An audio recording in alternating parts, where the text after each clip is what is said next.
Stay up to date on all the latest from the LCS with LOLesports.com. There you can find stats, box scores, and in-depth player profiles, such as a look at the league's favorite barefoot AD carry, Maple Street, with the article, "Success Doesn't Come Easy." And that's right, it does not come very easy. A lot of these teams here figured that out, but it is time for our next match with two teams that have fight very strong all season long. It's Cloud9 versus Team Solo Mid, and TSM have already locked up first place, as we know, and the #1 seed for the spring playoffs, which has got to feel pretty good. But we heard Santorin in his interview yesterday, and he said it is important for us to beat Cloud9. Yeah, and it's crazy how it feels like Cloud9 has had this bad year, yet they're 11-6 and still have a chance at a playoff bye. Like, these are the only teams to have won the NALCS split as well. So it's been a matchup to watch since Cloud9 joined the league in the 2013 summer split. Yep. Now, TSM want to remind themselves that they can beat Cloud9 again and again, because historically, Cloud9's actually dominated this matchup, as you can see, 9-4 in regular season play and 8-3 in the playoffs, Riv. That's right. The teams are battling here for pride and bragging rights, Jat. But more for Cloud9, it's definitely more than that. They're 3-2 in the last 5 games and have struggled all split to find consistency. Not like them. Absolutely, and there are definitely playoff implications for Cloud9 here. If they win, they still have a chance of securing Cloud9 bye. That would just require Impulse to defeat CLG, and then there'd be a tiebreak for second place that we'd play at the end of the day. However, if they lose, it puts that #3 seed that they're currently sitting in into question. They could drop down from there. Still a lot of things that can happen. Let's check out the starting lineups and see how it goes right now. On the blue side, it will be Cloud9. That's Balls in the top lane, Meteos in the jungle, High and mid, Sneaky at AD carry, and Lemonation at support. And on the red side, it's going to be the 13-4 first seed Team Solo Mid. Dyrus in the top lane, Santorin in the jungle, Bjergsen mid lane, Wild Turtle on AD carry, league leader in kills this split, and Lustboy on support. League leader in kills. Gotta feel good. Yeah, it's normally Bjergsen. This year, we talk so much about it's a mid-focused team. Bjergsen's crushing it. Wild Turtle's having a career-defining split for him. And he's still been able to go a little bit crazy. We see him flashing forward, Valking forward, or rocket jumping forward. There's the coaches, Loco Doco and Charlie, for both teams respectively. Been doing good things for the teams as of late. Loco Doco obviously very happy with the results that his team has been producing. Not so much, however, as of yesterday. Yeah, it's crazy to think, or even consider, I'm sorry, how far ahead of the rest of North America Team Solo Mid might be. Because we get to see them talk about how they're using the NALCS a lot for practice, to try things that aren't necessarily their best strategy, so that they can go to international events like IM Katowice and win there. The fact that they've been trying strategies and doing things they're uncomfortable with in the North American LCS, and they've clinched the #1 seed with a game to go, just shows how good TSM has been. Yeah, definitely a very strong split for them. A lot less turmoil on social media than we've seen in previous splits. Maybe some more outspoken points from the players, just, Dyrus recently and things like that, but things that can easily be fixed up as opposed to recent troubles. Now into picks and bans here for Cloud9 versus Team Solo Mid. Will TSM be able to keep a bit of a win streak going here? This will make it #3. So Cloud9 forced to ban away the Lulu. Team Solo has been running that so much for Dyrus. I agree with the Nidalee ban from Cloud9 as well, only because Santorin has been crushing people with Nidalee when he's gotten the chance. Yesterday was insane. Play it. Those spears. Yeah. 5-0-8 yesterday. Play all around. So Shazwani gets taken out as well. Some pretty high-tier junglers getting banned out. Let me see a Rek'Sai coming in this game. Interesting. Cloud9 banned Zed from themselves. Yeah, I was just as baffled as you. I mean, that's the mind game people were talking about. And part of the reason that Bjergsen showed his Urgot yesterday was to hopefully draw a Zed ban from Cloud9, because if High doesn't play Urgot, and Urgot is a counter matchup to Zed, then Bjergsen can just play Zed, because Cloud9's afraid to pick it. Therefore, they don't want to let Bjergsen play Zed. They ban their own Zed from High. One of his best champions. The mind games are real. They seem to be calculated from both sides here. As Cloud9 ends with that one. And Morgana is the last one for Team Solo Mid here to stop anything from Lemonation. See what they decide. Yep. We have seen a Zingy towards the Zac quite a few times. Maokai's a good pickup for Cloud9 to start with, and just getting a nice, safe tank. I feel like there's nothing more reliable than Cloud9 will first pick Maokai if it is up. That is a true fact of the world. They've played so much Maokai. 4 balls this split. They just love the teleport flank initiations too much, and it's a calling card of Cloud9. When they can find the team fights they want to find, they generally win. And you usually get a strong lane out of balls. He's never behind or just consistent, so he's always going to be able to offer something to the fight. Rek'Sai, there is the Rek'Sai with the Nidalee and Sejuani bans out as we were looking for, but Graves picked up here for Wild Turtle. Yeah. Interesting, so soon as well. Yeah, I think they're just trying to be non-committal with their picks here. Right. They also don't want Sneaky to pick it if I had to guess. The Rek'Sai is interesting. There are 2 jungle bans targeted. Rek'Sai has not been doing well recently in the Juggernaut, no, sorry, the Cinderhulk meta here. No yawning.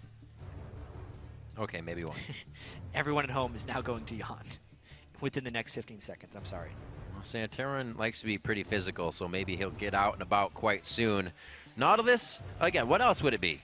This will be play number 4 in a row for Lemon Nation coming out. Oh, yeah. I feel like Nautilus may be the strongest support in the game right now in a competitive sense. His CC and level 6 laning is so good. 3 picks in a row for Lemon Nation on that. Hi, back to Lysandra. And look at the crowd control they've already built into this team. Yep. They can do strictly damage if they want from the jungle and AD carry. Probably something like Vi and Lucian if I had to guess their last 2 picks, but we shall see.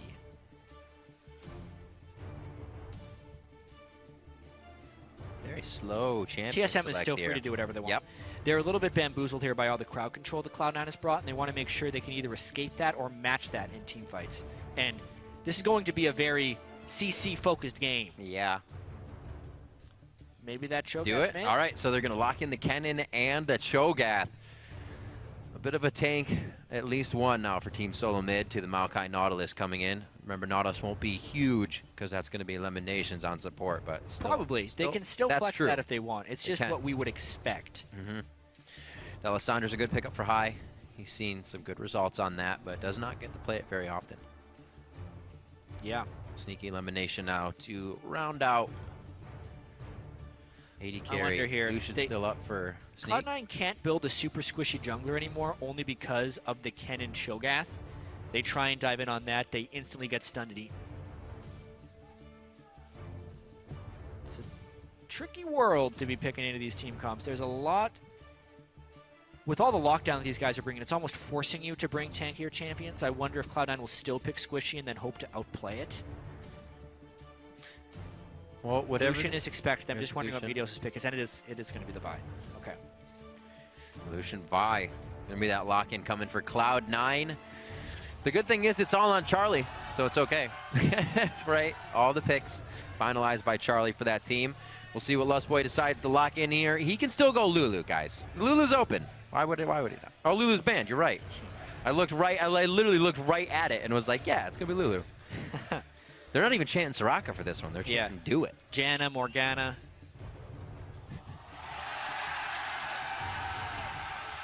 Of course. Who would not play to the crowd? The turtle smile. It doesn't even faze him. He's like, ha ha. Ah, yes, I'm Lustboy. Turtle loves it. Turtle loves it. To every extent.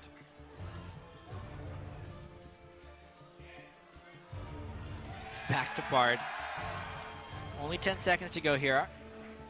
Such an emotional roller coaster. More CC. More Let's go. CC. Why not? Tanks and crowd control. Ooh, the boo. These teams are getting ready to fight. I'm ready for it. Cloud9, we know them to be a very big fighting team. I feel like Team Solo Mid's a little bit more calculated in that adjustment. Seriously, these and how to figure out the fights, but it looks like teams are going hard. In from both sides this time. Oh my God, the matchup here. There are 8 champions that have strong crowd control in this game. That is incredible. Lysandra, Maokai, and Nautilus, if you're just looking at the Cloud9 side, are 3 of the highest crowd control for the role you can pick in the game. Yeah. Vi as well, as far as single target lockdown, is huge. And you go over on TSM, And it's kind of similar, just not quite as much. This is going to be a very explosive team fight phase.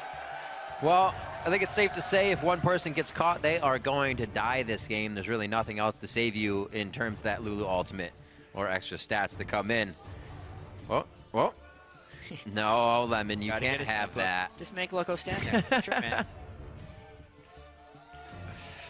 Number 1 versus number 3 right now in the NA LCS standing. So definitely going to be a good match, especially from what we just saw. Yeah, the matchup going back in history, it's been dominated by Cloud9. Yep. But as of late, it looks like TSM has the upper hand. We'll see as the players head into the game. Head over to Twitter and start voting with hashtag C9win or hashtag TSMwin to @LOL Esports. We'll be counting your votes throughout the match as we head into this one.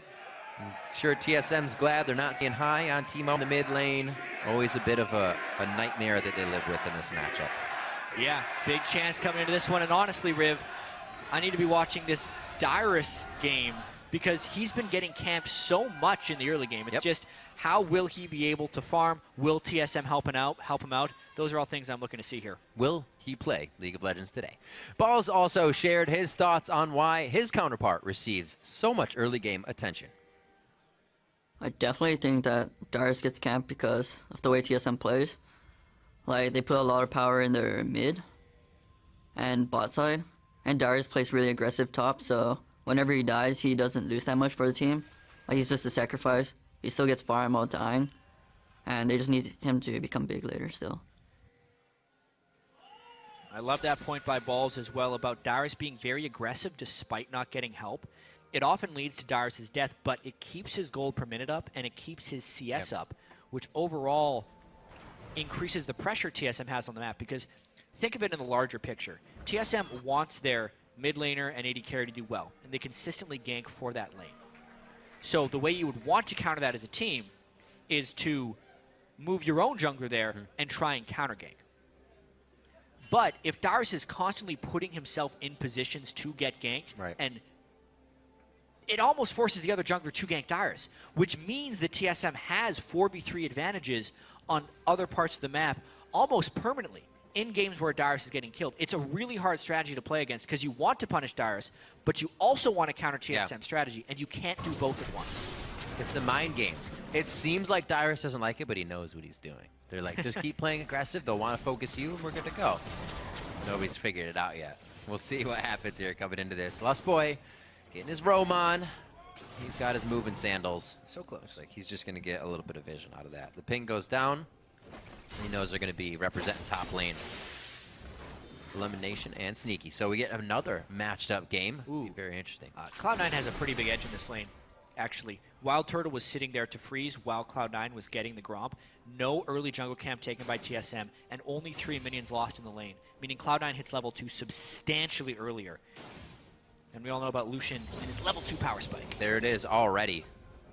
5-2 in CS, which means they haven't even gotten the majority of that first wave in. It's going to be tough stuff here for TSM, and I think they will have to adjust this. They're going to take a jungle camp now. Why not just take one later? Because they're going to have to wait for the minion wave to hit the turret anyway. That's actually not that bad. I mean, they get themselves out of lane. You're not in danger of getting level 2'd here. It may take a little bit longer, and you have to play safe and chug the pots for now, but still frozen up. Looks like they'll be able to get the siege wave in. See how Bjergsen does now with High, being able to spit out Qs a little bit more than Urgot was. Yeah. He's not having his fun. Silence is still a really hard thing for Lissandra to deal with. It's hard for most champions to deal with, honestly, not being able to cast spells for 2.5 seconds. Yeah. Especially when you haven't played with it for a while. And we heard this in the past, actually, from Aframu when we asked him why he picked Blitzcrank. And he says there's actually not many champions that have silences anymore. Caston lost his, LeBlanc lost hers. Yet, there's still a 2.5 second AoE silence on Cho'Gath, the best silence in the game. Imagine if you actually just played Blitz and Cho'Gath. That person that gets pulled, they can't speak for days. That's pain. Yeah. Silent pain. Not too much action in this coming from the junglers just yet. We did see that Santorin had to take early route back down to the bottom side of his jungle as he lost out on the Krugs to the top lane. But we have seen Wild Turtle and Lust Boy staying safe. Eyes now on Dyrus and Balls. Looks like it's going to stay safe here as well. The lane matchups usually make things slower in the early game, but I think Cloud9 can really get an advantage here. Usually they pull out of the laning phase pretty strong. Yeah, and no lane swap here. We'll factor into this. Balls has historically beaten Dyrus in 1v1 matchups. Right. Dyrus used to give, and that was in Cloud9 glory days, right? When Meteos could just gank that lane over and over. But TSM has been playing a whole split of knowing how to get the other guys rolling. Makes this a very fascinating game. It's actually our first game of the NALCS, once Cloud9 was TSM. So it's been a really long time since we've seen these teams match up. They've had a lot of homework and a lot of time to do that homework. Now they're getting pushed into the turret. Sneaky should be able to clear these up. TSM has done a good job at keeping themselves up in CS as well as they went back to get the Krugs. Yeah, so cool. Like, that was a great call by TSM when they realized they'd missed the early camp to go and take it later. It's not something that you expected Dual Lane to do, but the team just rolled with it. Now they're totally fine in that 2v2 lane. Just a ward coming out high, almost actually seeing Santorin on that timing, but he does not get anything. Looks like he's timing the Krugs camp in the top lane. He takes that, and he may just hover up there as Meteos also on the top side of the map here. Yeah, Meteos, the entire jungle clear. He is wanting to power farm as much as possible, just waiting on the respawn of that Gromp. He is power farming on Vi, trying to hit level 6 as quickly as possible. It's really what we've been seeing him do. He did it on Nidalee too, even though easier, but loves his farm. Meteos has been trying to be as gold efficient as possible in the jungle. Santorin trying to get a gank. Zooms right in, the tunnel goes in, Lemonation, big tank. Can he go down here? No, he does not, and Sneaky stays in the front of the fight to trade back a good bit of damage. Yeah, that was a nice chain there by TSM. Leona into the Rek'Sai knockup. C9 had to blow a lot. Yeah, 3 summoners burned for just the ignite of TSM. If they were to do a return gank and then flash to get the crowd control to begin with, even if Cloud9 is playing safe, there's a chance they get that return kill. It'll be a question of whether they can sacrifice that gank time for the farming that Meteos is getting. Yeah, well, it allows him to do even more on TSM's side of the jungle now. Seeing Santorin top, he says, your Gromp is mine, and he might even go deeper here. See if he gets the tunnel as well. Full jungle right here from Meteos. Looks like he did actually take that tunnel out, so giving himself up in vision, but he knows he has enough time to get out. Good counter jungling there. Yeah, it is. By Meteos. Smooth Level 6 moving. already. The same time as his solo lanes. On Vi. He could either go for a gank early on here or just try and solo an objective. Let's see if Dyrus, he would need Dyrus to E aggressively here. Yes. I think. Or he might just go straight for it. Oh, There's nice one. chain! That's going to be the, oh man! I was going to say it's tough because 6 is up, but that front end damage, goodbye. Woo! I mean, that's the combo. That is a Vault Breaker is the big majority combo. of Vi's damage in team fights, but sometimes it's hard to land. Didn't even have the ult. Yeah, 2 flashes burned for that kill, but it gives Dyrus no way of countering that fight. Lockdown, rooted for the Vault Breaker. Boom. Now he's got his Warrior enchantment 7 minutes into the game. See what happens as well with intentions towards Dragon. It doesn't look like any of the 80, or rather duo lanes are switching back to bottom yet. Still going to be top lane priority. And Dyrus will not blow teleport to get back to lane here, so he keeps that up, and Balls is just about to have his back. 70 to 58 here. Bjergsen doing a great job. I do have to mention there, that success gank by Cloud9 can actually be a bit of a TSM misplay. Meteos smited the Wolves of TSM, which puts the Spirit in their jungle, and Santorin was seen by that. What he didn't relay was that means Vi is on that side of the map and could potentially be waiting bottom. Yeah. So there was a fairly telegraphed idea of where Meteos would be, and Dyrus was still pushed up in lane regardless with all the chain crowd control. Still playing so aggressive, still forward, trying to get kills, and he's the focus. Kind of playing out as we expected here for him. He keeps it safe. LCS is 61 to 59, and he's still getting his gold. Tried and true to his top lane. Now on the bottom side. Remember that ult is still up for Meteos. It was not used last time. Dyrus still has flash. He also feels like it's a little too quiet in the bottom lane. Yeah, I actually wouldn't return gank Dyrus because that was a gank that killed without burning a summoner spell. Plus Cloud9 doesn't have the summoner spells this time. You almost want to go into other lanes. You saw Dyrus play safe. His ball's backed up on that one, changing his play style a bit, so it would be even harder. Trailblazer finished up by Meteos. Santorin looking to get himself finished up quite soon here. Yeah, Santorin's spending a lot of time in this top lane. Such aggressive positioning. Oh, the this sweeper supports. misses the ward. That is going to be an even bigger time waster here. How can Cloud9 play around this one to not get ganked? Lemon, he was in a position to get ganked anyway! Sneaky can try to get out. The summoners are down from the last one, and the anchor toss doesn't hit. I guess they just didn't take into consideration that it could have been that quick. They knew his flash was down, and the trading of crowd control was going to be too easy for TSM right there. Oh man, misplay there by Lemon Nation, and TSM trusting their ability to lock down a target. Good kill there, good ult by Lost Boy, and nice flash followed by Santorin, but a mistake by Lemon Nation. Yep, picked up Dragon for it with a little bit of that pressure top, even though Void Rush was used by Santorin to get back down towards bottom. So it's that balance of trying to keep someone interested and not tipping off that you have seen them with the ward. So Lemon was hoping he could escape there, and they were trying to buy time for Meteos to take the Dragon, but they just a little bit too dangerous. Should have been back in the turret. 63% of the vote. Ooh, it's moving. Cloud9 coming back strong. Keep the votes coming. Teams love to know that you care. See how much the teams can put now forth through this game. 1-1 only in kills. Don't expect this one to really catapult off in anybody's favor soon. It's going to be very back and forth here in the early part of the game, especially since we have now, looks like to be Rod of Ages charging up in the mid laners. They're going to have a bit of a lull of power. Yeah. Definite wait time for Cloud9. Really a bunch of items that will turn on later. Avarice Blade, Double Roa on that team. Meteos still just trying to farm. He's going damage Vi once again, which will be cool to see. I also wholly agree with Freak yesterday in that Ryla is just not the item I like to see on Kennen. You want that Zanya's. It's so quick. He might be going Abyssal, actually, against double AP. Could do that as well. Right here. That's another pretty good item rush on Kennen. Giving you some of the defensive characteristics of Ryla while still being an aggressive buy.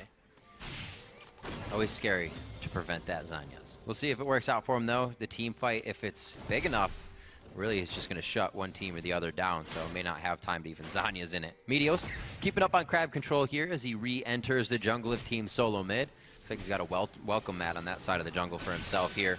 But Dyrus throwing down a ward right quick. Actually sees Meteos trying to get in for a sneaky TSM gank. very clearly trying to shut down Sneaky. Get Wild Turtle going here. Oh. They know his flash is down. It's going to be tough. Oh, no way! He just dodged everything. He can actually stay alive here. The Ignite's ticking, but so is his potion. Sneaky stays alive. Lemon Nation's going to be there as well. Whoa. Holy fancy feet. You got to be kidding me. Everybody burning summoners right there. Balls' teleport does not come in. I believe Dyrus would have had to stop that one, but man, TSM does not get a kill off of some sick jukes there by Sneaky's Lucian. Wow. Damn. Yeah. That was awesome. Great plays to keep things tight within this game right now. The Void Rush comes out. Not going to be a play, just a farm alarm for Santorin. Things, you need to quiet down for a second here. That was intense. Yeah, Dyrus did in fact cancel the ball's teleport there. Thank goodness, Good because catch. with the depth of that TSM dive, they would have been done for if Maokai made it back into that one. Amazing that Sneaky and Lemon Nation could stay alive through all of that gank pressure. That's one of those ones where the bait worked out, where they knew and they tried to bait it out to the last second, and then it worked. Meteos Raptor buff clearing out some deep vision here. The Team Solo Mid's trying to get in. As some of these ganks aren't working, they're going for some different paths, and may not even get to steal on this red here. Oh, yeah, well, he should get it. Meteos there, but the problem is, High is called MIA in the mid lane, so Meteos would run into two people and probably die. You saw him turn around there, yeah. That was actually the opposite of what you would normally see of Santorin helping Bjergsen. That was Bjergsen helping Santorin. Lost Boy not trying for anything, just getting wards down. But again, Lemon Nation taking up aggressive positioning in the brush. Lost Boy doing it previously, but only when they have the help of Santorin, really changing their play style up in lane. And Sneaky and Lemon Nation, if pretty much with wards or not, have been able to calculate most of those. It's amazing they're up and farm. Yeah. With all the attention Santorin has given that lane. Bjergsen is just straight up winning the mid lane. as Cho'Gath against Cassandra. Seems to be a tough lane to win overall when you're playing against the Cho'Gath. Yeah. Cho'Gath So much brute super force. strong laner, especially with Rod of Ages. A lot of times you'll see Morellonomicon because he already has such good sustain. Yeah. You just double that up when you do Rod of Ages. It's nearly 3,000 health that Bjergsen has already. You're not bursting that as the Sun. 6 stacks. That goes down if you're eating the minions, so you can get them even faster. Yeah, that's absurd. It takes so long for High rather, to even get hits onto Bjergsen. Back to the I want to talk about Meteos again, though. He's gone for the upgraded yellow trinket once again. It's what he has been doing. Instead of going sweeper, he tries to rush level 9 as quickly as possible so he can upgrade. And he's gone full farm mode up until this point. Now he's trying to get ganks, but it's very clear this game the junglers are not interested in interacting with each other. Santorin going for the 80 carries, Meteos going for the tank. Once again, towards the top side. If this is not a telegraph that they want your turret, I don't know what is. Lustboy is behind the turret. I wonder if he has backup. So with that Praise Seeker coming out as well, they kind of know, but there's not much that TSM can do with it, with the wave being pushed towards the river area. Looks like they just kind of hold out. Well, meanwhile, while they're holding out, Meteos and Maokai have such pressure down in that bottom lane. Darius just had to back away. He knew what happened last time, and there's only been more damage on Meteos since then. If it doesn't work with a few people, bring more people. Just continue to bring people. They had enough pressure on that side of the jungle that Sneaky Elimination, no, they can't approach the turret. Yeah, Wild Turtle's finally able to get that with an entire cavalry just below him. Honestly, the same play on both sides, but because Cloud9 initiated earlier, they might get the mid lane turret off this as well. TSM brought too many people. Therefore, they were missing them in the mid lane. Too many cooks. Too many cooks, chat. Far too many cooks. 16 on the clock. Finally, another turret goes down for Cloud9. They get. Oh, wait a minute, Lustboy! He's going to be going down. Woo! There's going to be a lot of that this game. Whoever gets caught will die. Yeah. There's so much CC to lock down that Remember that crowd control we were talking about? Meteos hasn't even had to use his ultimate. They have an excess of crowd control right now. The surplus is real. Here we go on 17 minutes. Cloud9, Meteos able to grab this first dragon on a Santorin gank towards the top side. Now with the team, grabbing number 2 on the exact time, just about 6 minutes later. 2 there, 2 in the realm of turrets as well, and a 2,000 gold lead. All about 2s right now in this second game of C9 versus TSM. Yep, and honestly, this is Cloud9 just preying on what TSM does each game. They know that TSM has bot and mid lane pressure. So Santorin has only existed on that side of the map where his dual lane and his mid laner is, whereas Meteos has said, all right, you're really good at that game. So he is actually going to be the one to camp Darius. And instead of killing Darius over and over again, he's just trying to be as efficient as possible on that side of the map. Farming his jungle, farming Santorin's jungle, and taking the dragons plus the turret pressure. And because of that, Cloud9 has been able to pull ahead. They are more efficiently playing the focus one lane game. And since they knew they were never going to run into TSM on that side, since TSM's strategy of being on that one side of the map is so telegraphed, they could kind of take a few risks. Meteos didn't have to buy wards to get that setup going. He could just freely go into that side of the map. And there you go, 2,000 gold lead. He also, again, is going full damage. Gonna go for that Hex Drinker next, it looks like, with the help of Balls, taking the Aegis onto himself for that magic resistance they're gonna be needing for Bjergsen and both Darius. Actually, quite a bit of AP coming from that team. So that will help in their situational building. We all know that Meteos loves to just go for full damage. Bjergsen balls in the bottom lane, back and forth on that turret. I don't think they're going to be doing too much damage to each other, or the turret for that matter, as top gets taken down by Cloud9. They are really starting to move their map control far up into the side of TSM, but this is where it gets tough. TSM would need some push pressure right now. Normally that would be Bjergsen on Zed, but Cho'Gath, while he can be unmovable in lane, is bad at moving lanes. So his turret killing is very suboptimal, whereas Lucian, one of the best turret killers in the game. Yep, getting those double shots out, making sure. Oh, what a nice death charge immediately onto Dyrus. He couldn't even reach Sneaky. Maybe if he's Anya's, he would have stayed in place, but that's not a chance. 4 turrets to 1 here for Cloud9, really winning the pressure game here against TSM. And the actual turret pushes that TSM have are few and far between. They need the team fights, but they're getting beaten in the push game. See what happens. Bottom lane needs to be pushed out, but something Team Solomid could probably get and get a little bit of gold to the team. That top turret is the only thing they've been able to find going down. And Cloud9, as they move the turrets up, they move the wards up immediately. Everything's working out nicely. Yeah, look at all the wards Cloud9 has now. Especially if they upgrade another yellow trinket. They will just continue to come back.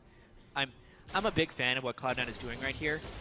And I talked a little bit with the other casters about how this could be happening more and more in League of Legends because it has its own strengths and weaknesses. So if you go double yellow trinket and pink wards, you get a cheaper form of vision control and vision denial. You get so many wards. Every 60 seconds, I believe, you get another ward with that greater stealth totem, which is basically like having a sight on all those guys, but for 250 gold. If you think about the total number of wards you get out of the game. But you don't get the sweeper, therefore you buy more pink wards. If you look at the other side, what TSM usually does, double sightstone plus multiple sweepers. It is a more complete form of vision denial because you can also buy pink wards on top of that, but it's substantially more expensive. They had to invest in the sightstones, they have to invest in the green wards since they don't have any green ward droppers, and they have to invest in the pink wards. So basically, if Cloud9 is using their bodies to push back TSM, and they're okay with walking through a few wards, but more concerned with being spotted, or sorry, they're more concerned about spotting TSM. It's the vastly gold-efficient version of vision control, and it's something that Cloud9 does that many teams do not, is the upgraded yellow trinket. All those upgraded yellow trinkets have been finding their way into the side of Team Solomid. Medios, one of the big proponents of that. Even if he's not on somebody like Vi that can get around the jungle. Usually we'll see him with Lemon Nation on Thresh, lanterning him out of scary situations when trying to place those deep wards. So only facilitating himself more to do that on that champion that can hop over walls. Balls now to clean up the bottom lane. Cloud9 knowing that they need to take a breather here, clean this up a bit. They do have power in mid though. No, I was going to say if the teleport needs to come in, but they don't have that advantage right now. You got to be careful. And it's the turrets that are giving it to him. It's that 5,000 gold game. It's going to be tricky for TSM to come back here because both teams have such great catch potential. It's on TSM to catch Cloud9 before they can group up, which is difficult because Cloud9 has placed so many deep wards into TSM's jungle. It's going to be very tricky for TSM to actually win this one. Dyrus now going to be forced to be even farther out. He does have one ward for himself here. And the teleport up for the bottom lane. We may see actually a bit of a collapse going towards Bjergsen, or at least that side of the jungle, to make sure there's a wall between these two sets of champions on Team Solomid. I think they're going to notice it as well. TSM can only play this game for so long because they're going with expensive form of vision control, which they need to in order to clear Cloud9's wards and actually get a catch. But if they don't do that, Cloud9 will just continue to pull farther and farther ahead. They haven't been able to clear enough of the wards, even with pinks and 3 sweepers plus 1 upgraded sweeper.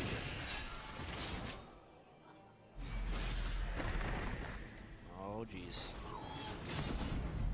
That's a great rupture, though. High getting caught completely. He didn't even get to do anything through this game. He's probably going to be calling shots for the team now from that death area, but hopefully they can get the right calls for themselves as well. Not a lot of damage to come out of Santorin and Wild Turtle. Sneaky's got too many targets, and Cloud9 walked completely into Team Solomid for a fight. Bjergsen made the play. High was too far up in the lane, did not respect the Cho'Gath engagement range. It had nothing to do with vision control. It just had to do with rupture and silence. Yeah, that's what TSM needed to do, but it was unexpected to happen in that fashion. No vision, the 2.5 second silence coming in huge because High could not ult himself to keep himself alive. Dyrus wasn't even there. He was split pushing a lane when that happened. Dyrus just wants to play too. He'll be back in the fights. He teleported in after the rupture. Oh no. So he did end up picking up, the 1 kill. Well, this really helps. This is going to be an even bigger spike now if they're able to drop the outer turrets. More gold coming in from the fight. And look, he's not a small champion. You can see him coming. I mean, it was a great rupture by Bjergsen. Wow. It was. High was like, oh, I'll dodge this and claw out. He's thinking to himself. Couldn't quite get there. No. And then Dyrus did TP in at the end. picks up the kill on elimination, helps him get back into the game as well, because he needs Zanya's. Oh, man. A pressure move. They know TSM has been so focused on clearing vision from the Dragon, they don't have vision here. Santorin is going to see him moving around in there. He just saw him moving around in there. Gotta try and steal. He goes in. Desperation. Oh, he got it! Santorin got the Baron along with the collateral damage from Wild Turtle over the wall. Actually, it's just Santorin. There's no assist there to be had. The plays from Santorin Jeez. to halt Cloud9. Meteos had that. In the bag. He did. At the same time, You can even capitalize with your team's burst to make sure it's good. I mean, at the same time, remember yesterday, Meteos stole a dragon from a Nunu. That's true. So this is the Smite Gods. Where's it at? Where's getting it at? revenge on Meteos. 820 gone. 820. You just hit it. No, like that's not on Meteos. No. If it goes from 820 to 0 in a frame, Smite at the moment, even though he's level 12, is only doing 720 damage. If all the damage hit at the same time, like that's not anything. Santorin literally smited along with a bunch of other damage, luckily. But very well. Very Yeah. well indeed. Gotta pick your number. This is going to be huge for Team Solo Mid now. They have the waves to be pushing up. Ball's trying to And do a here's the little thing, bit of initiation. if they can actually win a side. fight, they can take so much out of this. They're even in gold. They were down 5,000 gold, Riv. It doesn't take very much They when took you the know what to turrets do. back. They took the Baron. All started with that one rupture, but honestly, Santorin getting the Smite. The Smite Gods taking vengeance on Meteos for his steal yesterday on a Nunu, which should not happen. Well, it happened probably 10 minutes earlier. That's just about the same thing we saw from the Counter Logic versus TSM game. One big fight to swing the game back from Team Solo Mid when they were down. Something they can always find. Dyrus, yeah, that always feels good. You know, it Minion feels wave clear. He's going to be hitting his Zanya's Hourglass power spike shortly. Bjergsen is sitting at a huge amount of CDR right now. There's that He's at Hourglass. 32.5%. His Morellonomicon and his Glacial Shroud. Plus 316 AP on Cho'Gath. So Cho'Gath becoming very big. Phantom Dancer completed by Wild Turtle. They're hitting those item power spikes that they were nowhere close to. So now if they actually get a full team fight that doesn't even start with a catch, they'd have a chance. Which really diminishes Cloud9's ability to bully and get deep wards.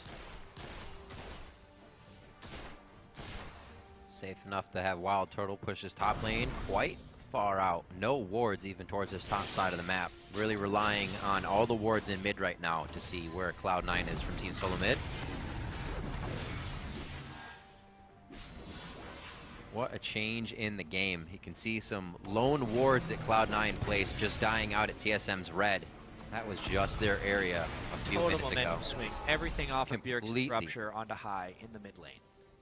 It gave TSM the confidence to make those plays. Then Cloud9 tried to get the Baron, which was honestly not that bad of a call. The call was not stopping Baron when Santorin spotted him. They should have focused him down first. But now, the pressure from TSM and the threat of the initiation, if one of those ruptures lands, there's a chance they follow that up. Oh, Lemon.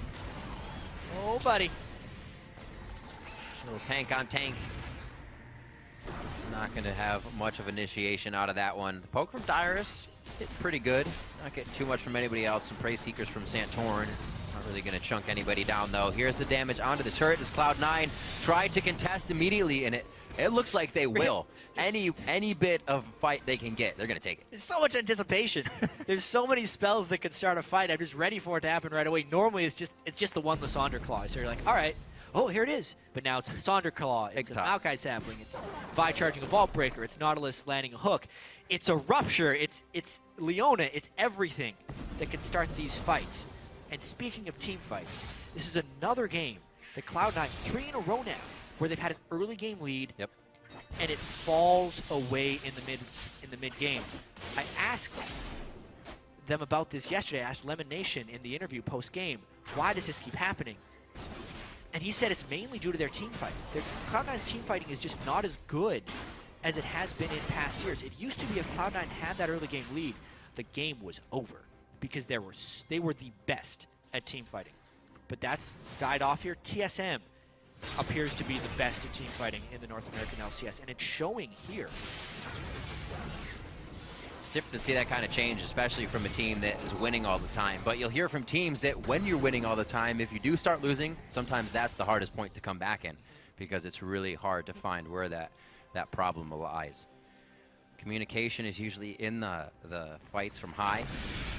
There's the flash from Meteos. That would have been another catch from Bjergsen's Rupture. They try to get in the side here. Sneaky is way out of position. He's got to be very careful, but he is offering Bjergsen a lot more in the trade back. Dyrus has the Zanyas, uses it with a bit of focus there from Cloud9, so they have to calculate in where they want to go next. He goes down. Lemonation's in with Meteos, but he can't offer too much. Balls tanking up the back 4 in the line. Wild Turtle to the backside, though. Now on to high. That's going to be a double kill. Turtle's going huge as he puts on the shell here with the help of Santorin. Tries to get the true get. Quick draw away from the fight, and it will be enough. That's the triple. Looking for the quadra. He gets taken down finally. There's just too much tank to be had. And it looks like Balls will try to chase down Santorin. He'll have the speed shrine buff. The tunnel over the wall, and the fight is over with just Santorin standing. Those are the kind of team fights we want to see when both these teams bring so much initiation. Two Titans clashing against each other, and that was two good team-fighting teams battling. Cloud9 has been struggling in the past. That was a good team fight there by Cloud9. From Sneaky's positioning to the flank that Cloud9 threw in behind, from the very start of it even. That was scary at first. Bjergsen is the one who starts this fight. By being in that spot, it's go time. Dyrus tries to zone out the squishy targets from Cloud9. He takes High and Sneaky out of the fight, but Sneaky cannot fall at the very start. And now it's tank line versus tank line. There's too much going on in this fight to describe exactly the good choices being made. But from an AD carry perspective, Wild Turtle remains safe from the flank, which is why Balls had pulled to one side of the fight. He then remains on the backsides at the end of the fight. He understands his damage. He switches targets as soon as something killable comes into the fight, and he maximizes the value in that team fight. Even though he goes down, he maximized that team fight. Both AD carries fed now, both teams still close, and both teams ready to fight again. TP onto the tunnel of Santorin. Dyrus will not be able to get himself in. His flash is down, so a bit of initiation there. Looks like Zanya's, or at least his Zanya, is up, and all the other actives are ready for the next fight. I am loving this game right now. 8-6, 500 gold separates these two teams. TSM is still clawing back into this one. Cloud9's found a little bit more ground now. They're back out on the map after being pushed into their own turrets here, but neither team giving up and has a very good chance to still take this game on either side. And I think the last fight. Oh no! After all that, you have to be kidding. That's what starts off the next fight, and TSM, they can't contest this. They may be able to contest the Baron, but it is just the Cloud9 wouldn't go. The key to these fights will be AD carry lockdown, and they fight Wild Turtle. Is it enough chase, though? The anchor toss hits him. What a throw from Lemon Nation. Dyrus is in, but everybody says, we have to leave you out to dry. TSM leaves him. Santorin and Bjergsen now running back. Maybe they can get some ruptures over the wall. Maybe Santorin with another Godsteal here. It's going to have to be something. Cloud9 learned their lesson last fight. Kill Wild Turtle. There are so many things that can click on him and kill him, and they use them this fight. Nautilus Ult at the start when they were killing Lustboy. Viol next, and then they just kept clicking on him. So they finished him off pretty easily. No Baron Steal this time. Santorin instead tries to trade for the Dragon. He will be able to do that. But Cloud9, I'd say, is back in control. Little wishy-washy. Some things not meant to happen, but they have pulled it back into their favor. TSM is playing one hell of a game of defense here. And this is really the only thing that's causing this game to go either way, is big mistakes. The Baron was up. Lustboy should have been behind, should have been closer to Bjergsen. Then when they jumped on him, they could have landed and comboed into a Rupture. And then here, TSM really overstaying. Wild Turtle doesn't respect the buy. Absolutely. Max range Vault Breaker into an ult just to close enough, and the perfect anchor toss there from Lemon Nation seals the deal. Dyrus tried to protect, but they needed to turn tail and run away. Ends up just giving them another kill. See where they decide to go. We won't get much split pushing out of this game with the death balls running around here. So right up the middle, may the train go here from Cloud9. See if TSM can stop it in the tracks. 33 minutes in, we're going to start going into the late game on this one. We'll get some more item spikes coming out. Another, actually, Abyssal Scepter that's been built out throughout time here, along with the Frozen Heart on Bjergsen, so he can help resist a bit of this high damage and Balls. Yeah, I mean, Balls is so fed right now. Big 505 Maokai. That is the result of repeated ganks from Meteos and TSM not focusing on enemy top laner control, as well as giving Balls his most favored pick. Yeah. I mean, Yeah, you can say that Rumble is his favorite champion, but his most effective champion recently is Maokai. And it fits with Cloud9's ability to target select and go. They have it all in this team. Cloud9, this is as close to an ideal team comp they can get this year as possible. A lot of control, damage dealers on their top performing members, Meteos and Sneaky. And now they have a Baron buff. And high on control initiator. On somebody that can go in, something he's been verbal about wanting to do on his champions. And Sandra, she can go in. Another turret goes down. It's just the bottom one here. And C9, with what wave control they've had here, are able to go for it right away.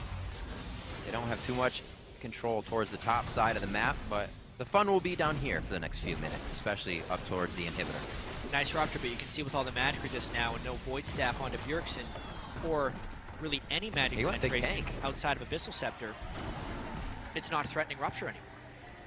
This actually just makes TSM's damage dealers one. They have one real damage dealer, a one threat comp. It's Wild Turtle, and that's just not enough when Cloud9 has so many things they can click on. If that minion.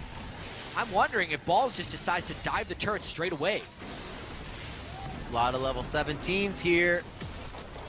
And it looks like they're going to hold off for just a second on the side of Team Solomid. So Cloud9 get what they want. The last turret of the game that is outside of the base of Team Solomid here. And from here, it might actually be difficult once they approach the inhibitor turrets. Of course, we have to remind everyone a Cloud9 win here puts them at 12 wins on the year, meaning if COG loses at the end of the day, that would force a tie for second place. And that all-important first round bye. Santorin. Mobile little void monster there. All right, Dyrus going to get a push out on top lane. Teleports up. This is going to be nice. All right. See how far he goes after this. He's not going to have vision of any minions. Looking at his wave line, you can tell where the one coming at him is, and he knows it's too far to pursue. Heads back into the jungle with the rest of his team. What would be the easiest route now for Cloud9 to approach the next inhibitor? Is it going to be one of the outside ones, or do they just drive straight up the middle? It's really tricky, actually, because they have no Baron. Right. And for as tanky as Balls' Maokai is, Nexus turrets and inhibitor turrets don't care. They have over 80% armor and magic penetration to just crush anyone who tries to dive them. Therefore, Cloud9 has to wait on the next Baron at least. Maybe even do a banner of command minion, so Graves is the only one that can kill it. But they have no one that can build that item, so scratch that. Then you're thinking the other plan is 5 dragons. Well, they only have 2 dragons. It would be 18 minutes. Well, 13 minutes until they get another dragon, but that's 50 minutes in before they can get 5 dragons. So the hope is that they ward up the jungle and catch TSM while trying to get one of these objectives. But all the while they're doing that, TSM has just as much catch too. So Cloud9 has to be very careful, because with the mid lane turret penetration that TSM has being down to really the only inhibitor defending turret, TSM is just as in this game as Cloud9 is. Cloud9 has the pressure edge, and if they meet the 5v5 that is clean, Cloud9 will win. But TSM still has a ton of catch potential, and they know the win conditions of Cloud9 are so far away. Even more so, the Righteous Glories now for either team, which work funnily without any extra speed ups, because if you use it at one team and you want to get away, it's not going to work if you're not running at the teammate. Or your opponents, I should say. Everybody go in. Everybody's got to go in. Also see the elixirs coming out for both sides as well. Which is probably the real win condition for Cloud9 here, is catching TSM trying to also win. Because if TSM just farms this one out, it goes at least 50 minutes. The win condition is win. Sneaky has built himself a Blade of the Rune King to try and chew through Bjergsen here. Maybe sold his boots to do so, as he's on level 1s there. Yeah, he's never upgraded his boots this whole game. He's just trying to get to big item thresholds. Once again, not enough damage. Bjergsen tried to go in. He gets locked down. Bjergsen's going to get hit here. He still has a bit of resistances, so it takes them a little bit. Dyrus, can he even get the ult off? The Zhonya's goes off, but it's not even enough crowd control for everybody to follow up. That's the big deal. There's no follow-up for TSM there. It was for Cloud9. TSM was not strong enough to deal with a full 5v5 team fight, and Dyrus wasn't even there. Nope. Bjergsen gets bursted down after he lands a rupture. Dyrus gets ulted by Vi before he can make it in for a team fight. And now Cloud9 look to take inhibitors, maybe the game. That was High's payback onto Bjergsen for the last mid fight where he caught him on the Rupture Silence. A little bit of his own medicine there to take him down. Still, just about 20 seconds on these timers, Jat. They could make a dent on the base here. Yeah, I think they can end it right here. They go for Wild Turtle. Oh, so far back. He stays out of the Fountain Laser. Will he still be able to get the kill? He will not. Healing up with the home guards on. Actually, no home guards for Turtle right now. He just bought them, but it's a little, too late. And it's going to be Cloud9 taking down Team Solo mid.